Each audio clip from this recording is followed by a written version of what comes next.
I read it's been a couple years ago, Forbes did a U.S.-based top 25 or 30 billionaire people. And as they did each story, the one common denominator is none of them started their businesses because of money.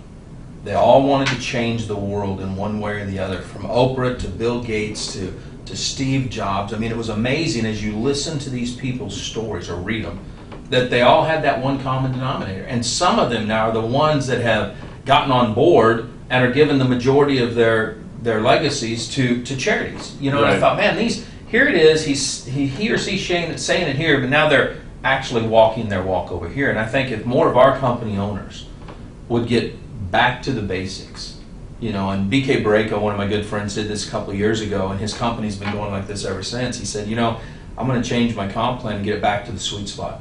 You know, if I can be the company that's known for allowing people to make $500 more than anybody else is, and I've got all these people earning $500, then we're going to make money, and more people are going to make more money than that. He tweaked that comp plan, and they've broken the 100 million mark because he's got all these kids in his company now, out there making a few $1,000s, not this big, gigantic, you know, Larry Thompson income from Herbalife in the old days, but I mean, literally, they're helping mom and dad pay for school. You know, I'm seeing this over at Limu, Gary Racer's company. Him and BK are friends, so he saw what BK did.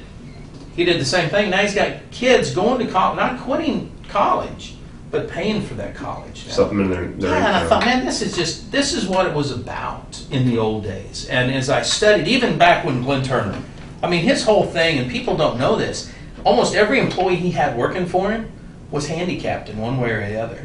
He was so passionate about helping the handicapped people that was a driving. Now, it was whack, don't get me wrong, we didn't have hardly any regulations back then, but you know, we needed change. But when I see what he was about and why he did what he did, it's like, okay, sometimes we just need to self-police ourselves and hold people accountable and not let them forget where they came from. I don't know how many people I knew weren't making money 3 years ago, and now they're making a lot of money and they forget they even know who you are. And it's like, dude, you're no different than we are, you know. So Glenn Turner was a powerful figure. Yes, he was. And he's still doing well these days. You know, after he got indicted, he tried to run for I think it was Attorney General of Florida. He was going to change the rules, by God. I could see that. His story's incredible. It really is. Who's the CEO of Cincy?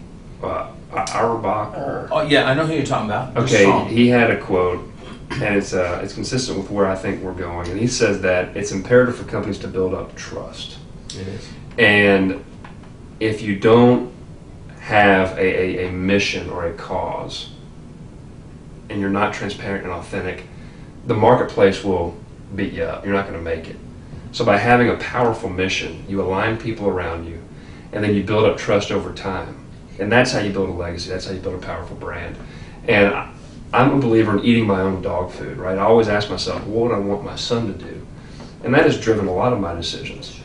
And that's why I want to build a firm, right? Instead of talking about a legacy and the importance of conquering your fears and, you know, being your own boss, I'm going to show them how to do it. And it's fun for me to watch clients of mine go through the same process. And some people in the space, they're in it for the money, and they ain't in the space for very long. No, and I can smell it when the first phone call.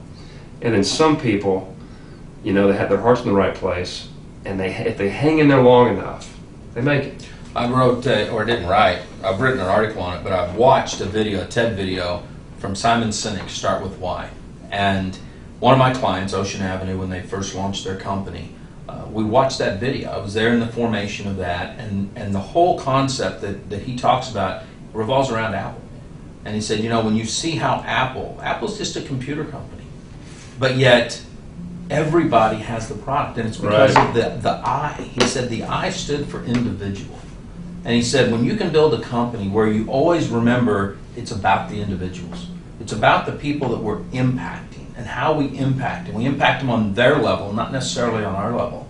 He said your companies will survive. He goes, most people don't ever know their why. They can tell you about their product, which is what they sell. Mm-hmm. They can tell you about the revenue, which is a result, but when you get right down to that core passion of why you're doing what you're doing, he said most companies don't. He goes, that's why they never have that iconic success that you see in in a Nike or an Apple or a Starbucks or even an Oprah. I mean, these one-worded, you know, mega brands. Oh yeah, Michael who? You know, I mean, any Michael, Jordan, Jackson, doesn't matter. If they got an MJ, they make money. You know, I mean, there's a passion that these guys have, and I thought, man, that's the way, and that's how your firm, I think, is going to be, because it sounds like you're surrounding yourself with guys that are just like you. They've got this driving passion, man, and they know. Yeah, that's it. They know what they're good at, and now you guys can help build up where you're weak, one of them strong, and you even have, don't you have an intern who helped you kind of write that article? I do, my summer associate. Oh my gosh, man. Mr. Perry, yeah. I'm working him pretty hard. I bet you are. But he's getting some good experience. The goal of the firm is to attract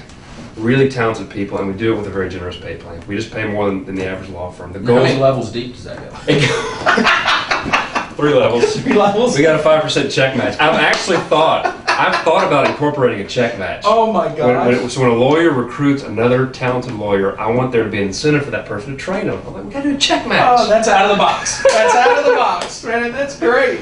So we're having fun. We pay more with the thought of, we're going to make money as this thing scales. And so far it's working. We're having a good time. How do they get a hold of you if they want to talk to you? You want to talk to me? ThompsonBurton.com. Thompson's my last name, Burton, BURTON.com, and you can go to the About Us page, and I'm pretty easy to find. I'm out there. Oh man, he's all over Facebook. Google Plus, that's the big one. I mean, I love Google Plus. Yeah. I can tell. It's like every time I snag one of your articles, put it up. It's, hey man, don't forget about my Google Plus. That's right. I'm on it. It's like, I'm going to do that over here on some of my articles. This is good, So, Kevin, I appreciate you taking time with me. Of course, it's a pleasure. It's, and this is great. We just happen to meet up here in Charlotte, so you never know where we're going to do an interview or who we're going to do it with. So, live life like it's an epic adventure. Stay dangerous, stay strong, and if you're in network marketing, act like it. Take care.